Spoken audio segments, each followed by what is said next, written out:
My name is Margaret Wilson. I'm 66 years old, and the day my own daughter screamed at me to pay rent or get out of the house I secretly owned was the day everything changed, because instead of arguing, I left without a word and then quietly sold the place right out from under her feet.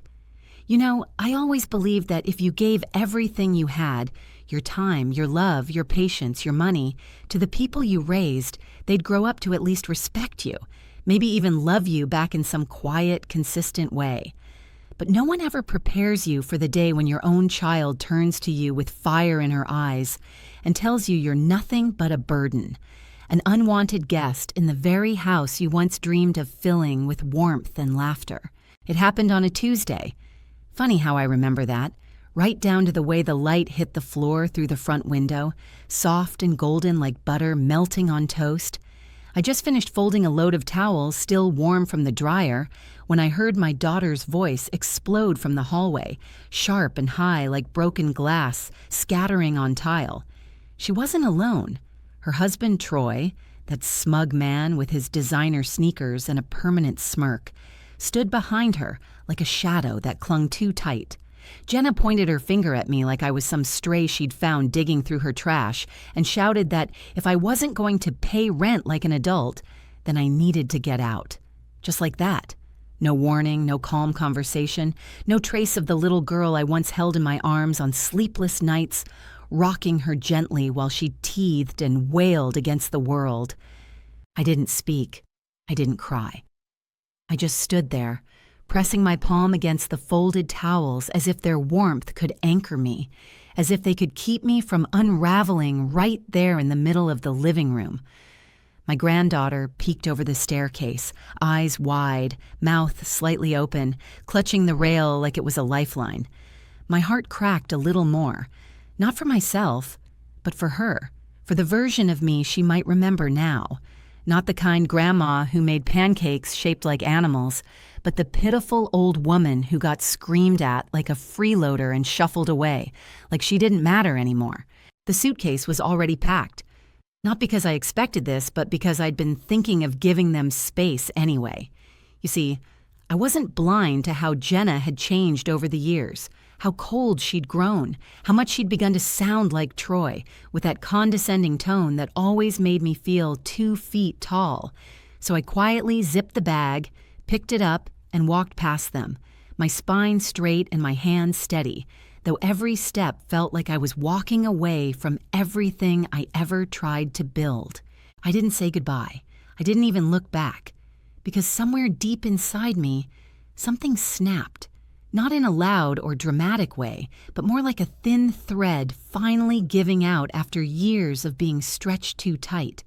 And in that quiet, painful moment, I realized something Jenna didn't.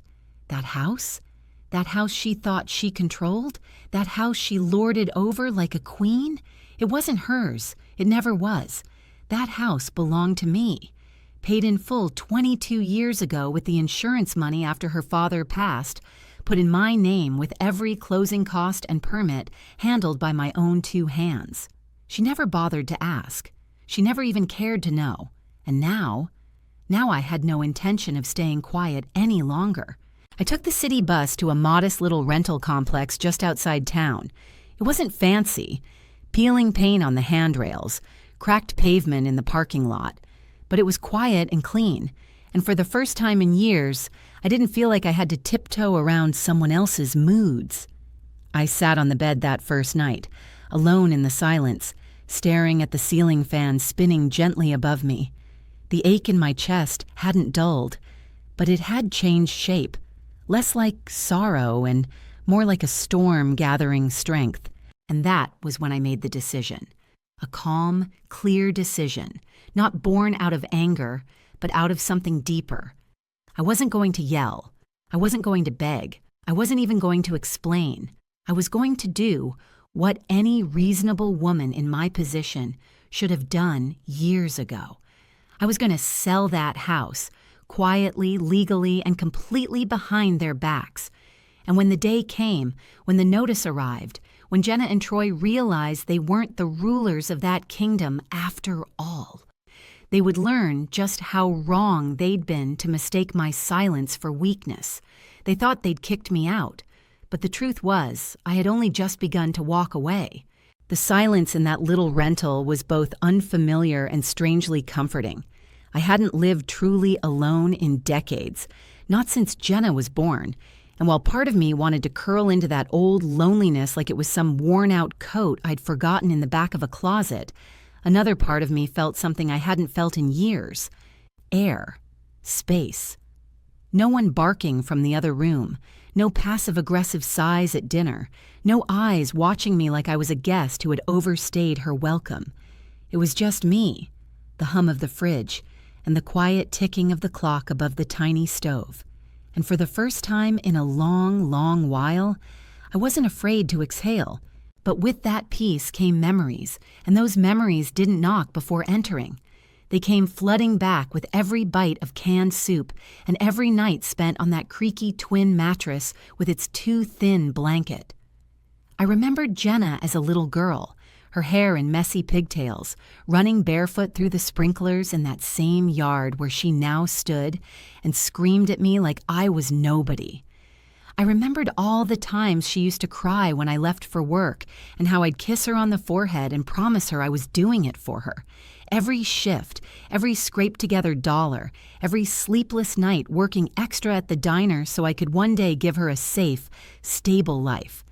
And when her father passed, I held it all together the only way I knew how.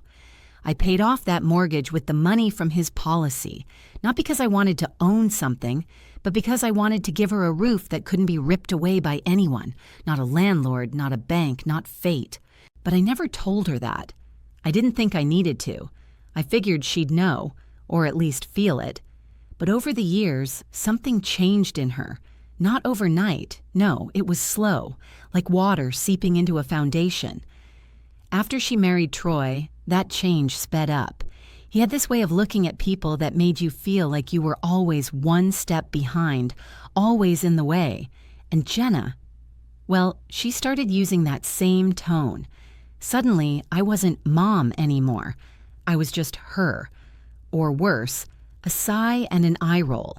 It started with little things: cold glances, closed doors, conversations I was no longer part of. Then came the rules. When I could watch TV, how loud I could talk on the phone, what groceries I could bring into the house. I should have said something, but you know how we are. We bite our tongues. We tell ourselves it's just a phase. We think, maybe if I just stay quiet, it'll pass. Maybe she's just stressed. Maybe she doesn't mean it. And so I stayed and stayed. Until one day I woke up and realized I didn't recognize the girl I had once carried on my hip, the one who used to bring me dandelions from the yard and call them bouquets. That night, after I left, I opened an old box I'd brought with me, the one with the deed papers and title tucked away beneath a stack of utility bills and tax returns. I unfolded those documents slowly, as if they might bite, as if they held more power than they used to. My name, just mine, sat proudly at the top of the title page, in clean, confident ink. It was the first time in years I looked at something that truly belonged to me. And I smiled. Not a happy smile, not a smug one either. Just a quiet one. A smile that said, so they thought I was powerless. I called a lawyer the next morning. Her name was Diana.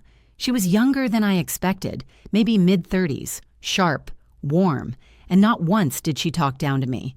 I explained the situation without bitterness, just facts, that I owned the house, that I had lived there with my daughter, that I had been forced to leave, that I was ready to sell it.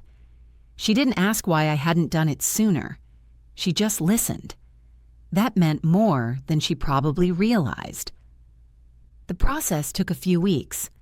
I didn't tell a soul, not my sister back in Ohio, not my old friend Trudy from church, not even the sweet lady who ran the little produce stand down the block and asked me every day how I was holding up.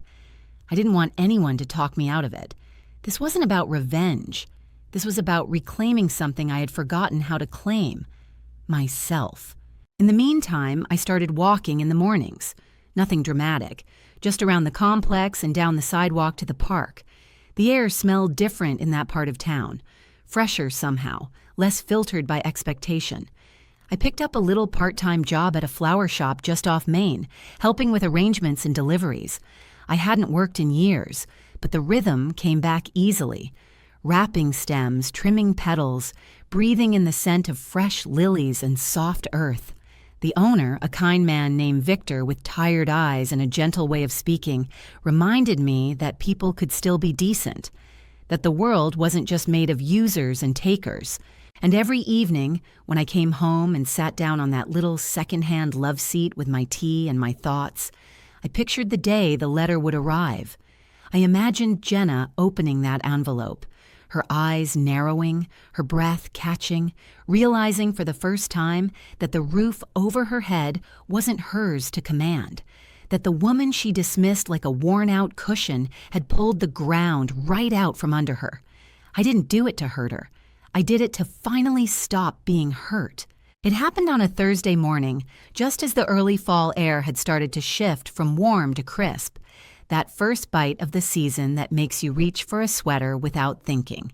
And I was on my way out of the flower shop when I got the call from Diana's office confirming that the sale had officially gone through. Clean, final, and binding. The buyers were a quiet couple from upstate looking to relocate closer to their daughter's school, cash ready, no questions asked, and just like that, the house I had poured so many years into no longer belonged to me, because I no longer needed it to. I hung up the phone, tucked it into my purse, and just stood there for a moment on the sidewalk under a row of changing trees, watching a breeze send gold and red leaves skittering across the pavement, and I realized I wasn't sad, not even a little. By the end of the day, I knew the letter would be sitting in Jenna's mailbox, the official notice of change in ownership from the county assessor's office, stamped and sealed, the kind of thing most people toss aside without looking until it's too late. I imagined her routine, grabbing the mail on her way in, flipping through it absently while Troy dropped his keys on the counter, the kids yelling about snacks or TV or who sat where. I pictured the flicker of confusion on her face when she saw the envelope, the tightening in her chest as she tore it open, the disbelief creeping across her features as the words started making sense, and then the silence. The heavy, stunned silence that would fall over that house like fog. They called me that night, of course. First it was just a missed call from Jenna, then a string of them, then a text, short, abrupt, call me. Now. I didn't. I let the phone buzz on the coffee table while I finished folding my laundry, one towel at a time, taking care to smooth each corner just the way I liked. Troy tried next. His message was a little less civil, though he never did have much practice pretending to be polite when he didn't want something. I turned the ringer off and made myself a cup of tea, letting the steam curl around my face as I sat by the window and watched the sun go down behind the neighbor's roofline. They didn't know yet. Not really. They knew the house was sold, yes, but they didn't know who had done it. That realization would come soon enough, probably once they made a frantic call to the title office and demanded answers, only to hear my name read back to them in an official tone, flat and undeniable. And I imagined that moment would hit them like a freight train. The woman they thought they could push out, shame into silence, exile like some poor beggar. She'd never needed their permission. She never had to ask for space in the house she built. That weekend, Jenna showed up outside the flower shop. I saw her through the front window before the bell even rang. Arms crossed, jaw clenched, that tight, cold fury etched into her face like stone. Victor was helping an elderly couple choose a sympathy bouquet in the back, so I stepped outside to meet her on the sidewalk. She didn't greet me, just stood there trying to keep her voice from shaking while she asked how I could do this, how I could sell her home without saying a word. I didn't raise my voice. I didn't cry. I just looked her in the eyes and told her the truth, plain, calm, and without apology. That house was never hers, that she told me to leave, that I simply did what she asked. I told her I didn't owe her anything, not an explanation, not another chance, not a roof. And the part that seemed to hit her hardest wasn't the words themselves. It was the fact that I wasn't angry anymore. I wasn't hurt. I wasn't desperate for her to love me again. She turned away with nothing else to say, and I walked back inside, took a deep breath of eucalyptus and damp petals, and helped Victor wrap another bouquet in soft ivory ribbon. That night, I received one more message. Just a photo of the "For Sale" sign being removed from the front lawn, and beneath it 2 words, "Well played." But it wasn't a game. Not for me. This wasn't about winning. It was about finally standing up without making a sound. It was about dignity. And for the first time in years, I could feel it again. The envelope came on a Monday, sealed in crisp white paper with the county recorder's emblem stamped clean across the back, and inside it was the last thread of illusion Jenna had clung to. The hard, cold confirmation that the home she believed was hers had never once been in her name. That every wall she decorated, every piece of furniture she picked out, every room she claimed as her own, had stood on ground that never belonged to her. And now, not only was it not hers, it was legally someone else's. And that someone was me. I didn't have to be there to see her open it. I could feel it like a shift in the air, like the moment before a thunderstorm cracks open the sky. The message was short, formal, final. Transfer of ownership effective immediately. Previous title holder, Margaret Wilson. Current title holder, Charles and Marlene Hughes. I imagined Jenna holding the paper, her fingers curling tight at the corners, her breath catching mid-sentence, and the realization slamming into her so suddenly that she had to sit down to keep from falling over. She showed up at my door 2 days later. I heard the knock before I saw her. Sharp, fast, uneven. The kind of knock that doesn't ask permission, it demands something. I opened the door, and there she stood, pale, shaking. No makeup, no earrings. Her hair pulled back in a tight, nervous knot, and for a brief second I thought she might cry right there in the hallway. But she didn't. She walked in without asking, stood in the middle of my tiny living room, and stared at me like I was a stranger who'd done her unspeakable harm. I didn't offer her a seat. I waited. She took a deep breath, looked straight into my eyes, and asked me, begged me, to undo it. Said she'd made a mistake, that she was sorry, that she didn't realize how far she'd pushed things, that the kids were scared, that Troy was threatening to sue the new buyers, that everything was unraveling and she didn't know how to stop it. She said she didn't mean what she said that day, that it just came out wrong, that stress made her say things she didn't mean. And then her voice cracked, just a little, just enough to sound human again, and for one dizzying moment, I almost felt that old pull, that aching need to fix it, to forgive, to step back into the role I had worn for so long it had become a second skin, the mother who always made it better. But something about the way she stood there, more afraid of losing the house than losing me, told me everything I needed to know, and just as I opened my mouth to answer, the door burst open behind her with a slam so loud I nearly dropped the mug I'd been holding, and Troy stormed in, red-faced, teeth clenched, a bundle of papers in his hand like a weapon made of words. He didn't say hello. He didn't even look at Jenna. He marched straight to me and started waving the pages inches from my face, spitting out accusations about fraud, about elder manipulation, about getting lawyers involved. And I saw Jenna turn to him with a kind of horror, like she realized too late she never should have brought him. His voice rose louder with every sentence, and when he took a step closer, I instinctively backed up, not in fear, but in warning. A silent boundary drawn in hardwood floorboards and worn carpet seams. Then, out of nowhere, the building manager appeared behind him, having heard the yelling from the hall, and placed a firm hand on Troy's shoulder, asking if everything was okay. In that moment, everything froze. The energy in the room shifted. Troy turned around, caught off guard, muttered something about a private matter, and for a second, it looked like he might try something. Raise his voice again, maybe even throw the papers, but instead he dropped them on the floor, muttered a curse, and stormed out, slamming the door so hard behind him that a frame tilted on the wall and one of my teacups trembled on its saucer. Jenna stood there, eyes wide, lips parted like she wanted to say something else, something different this time. But nothing came. Just silence. She reached down, picked up the scattered papers without looking at them, and slowly walked to the door. Before leaving, she turned back to me with a look I hadn't seen in years. Not anger, not pride, not even grief. It was something closer to regret, or maybe recognition, like she finally saw me not as the doormat she once controlled, but as a whole person who had chosen herself over silence. And then she left. I stood still for a long time after the door clicked shut, letting the stillness settle over me like a heavy blanket after a cold rain. My hands were steady, my breathing slow.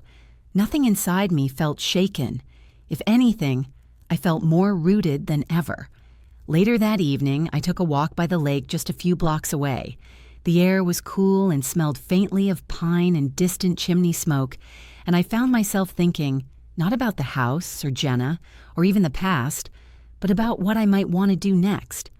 And for the first time in decades, that question felt less like a burden and more like a door swinging wide open. It's strange how quickly life can shift once you stop waiting for someone else to hand you permission to live it. Once you stop shrinking yourself to fit inside the frame someone else built for you, and instead step outside into the open, into your own skin, into your own name again. A few weeks after that last visit from Jenna, the check cleared. $860,000 deposited quietly into my account, not as some reward or revenge, but as something far more personal, a door back to my own choices. I stared at the bank screen longer than I needed to, not in disbelief, but because that number meant more than money. It meant I could finally put roots down somewhere that belonged to me again. But this time, not for someone else to take over. This time, for me. I started looking for something small, nothing extravagant, just a place where I could hear birds in the morning and sit on a porch without feeling like I was in the way. And then I found it. A cottage tucked near a quiet lake just outside the city, with ivy curling along the back fence, tall maples in the yard, and windows that caught the morning sun just right. It wasn't new, but it had character, warmth, and silence, the kind that settles around you like a soft shawl when the world gets too loud. I signed the papers with a steady hand, thanked Diana for walking me through every detail, and when I turned the key in the front door for the first time, I didn't cry. I smiled. A slow, deep smile that came not from relief, but from something sturdier. Peace. The days began to fall into a new rhythm. I filled the shelves with secondhand books from a little shop downtown, planted a row of herbs outside the kitchen window, and brought in a battered old rocker for the front porch. My mornings began with tea and birdsong, not tension. I still worked at the flower shop part-time, more for the joy of it than the money, and Victor, bless him, insisted on sending me home every Friday with whatever hadn't sold that week, which meant I was never without fresh daisies or lavender in a jar on my kitchen table. One afternoon, just before closing, a customer came in looking for a sympathy arrangement, and as I helped him pick out soft white lilies and baby's breath, we started to talk. Not just small talk, but real conversation, the kind that stretches and winds like a gentle creek. His name was Harry, a retired history teacher, widowed for several years, kind eyes, a gentle laugh, and hands that looked like they'd fixed many things with patience. Over the next few weeks, he came back often, not just for flowers, I began to suspect, and one Friday, as I was locking up, he asked if I liked apple pie. I told him yes. He smiled and said he made a pretty decent one and would like to prove it.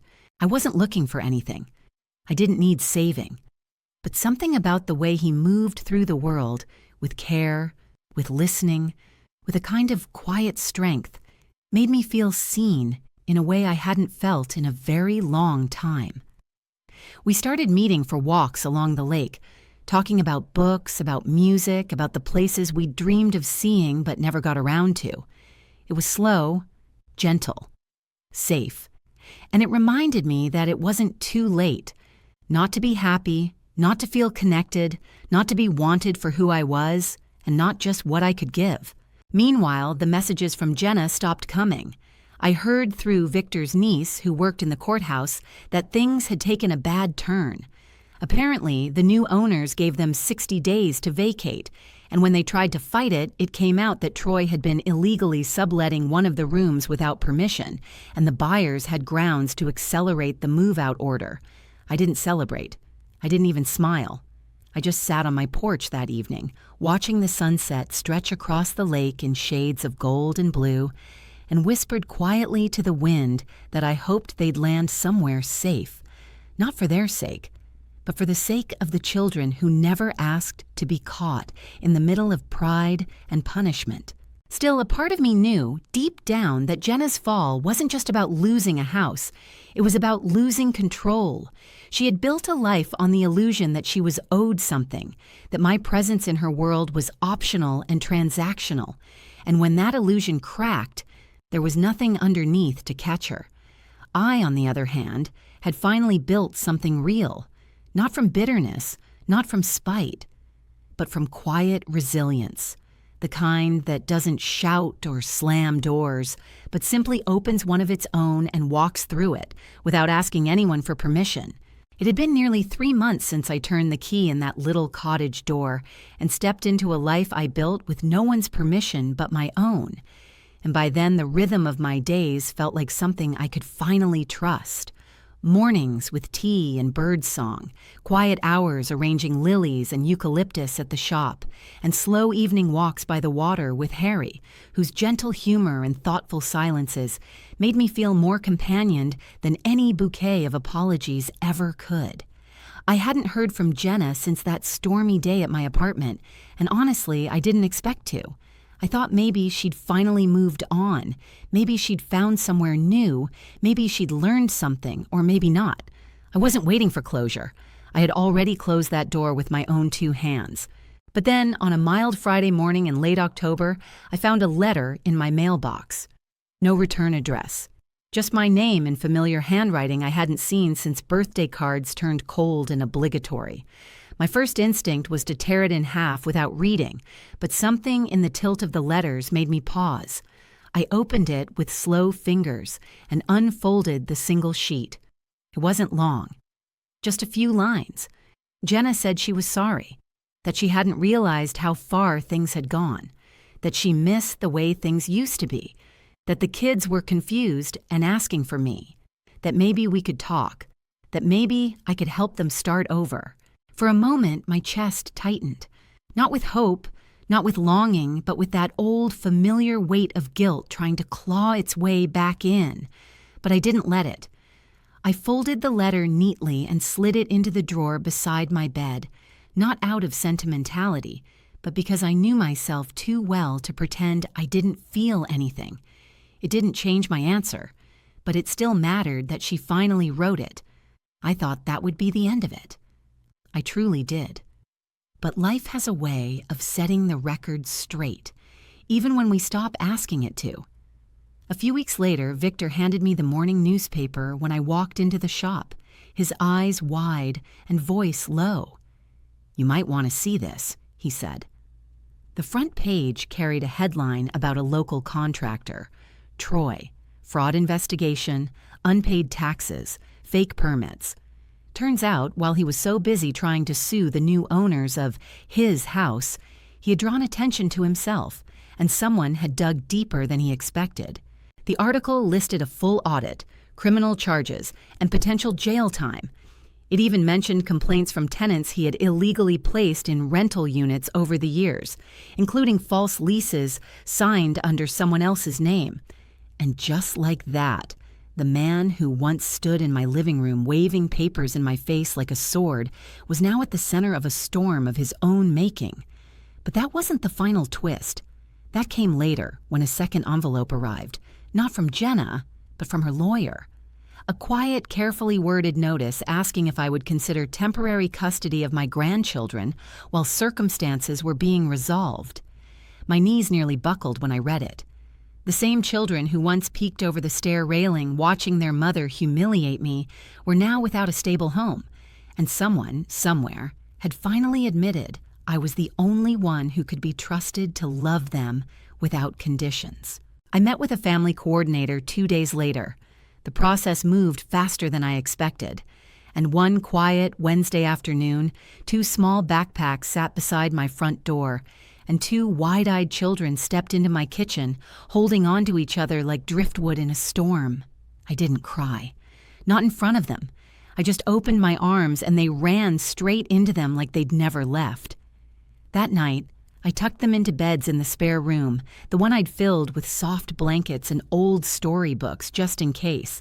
I sat on the edge and watched their chests rise and fall in sleep.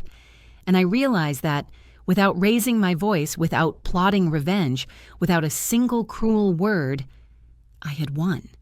Not in a petty way, but in the quiet, full-hearted way that only comes when you walk away not just from what hurt you, but toward what finally heals you. And now, as I sit on the porch in the cool evening light, Harry beside me, the sound of children's laughter echoing through the yard, I know this story didn't end the way anyone expected. It ended better. Because justice doesn't always come with fireworks or front-page headlines. Sometimes it comes in the form of peace, of soft laughter, of a life rebuilt brick by brick, on dignity and patience and truth. And I want to ask you, sitting there listening to all of this, have you ever been made to feel small in your own family? Have you ever had to choose between keeping the peace and keeping your soul? If you had been in my shoes, would you have walked away too? Or would you have stayed, hoping they'd change? I made my choice, and I don't regret a single step.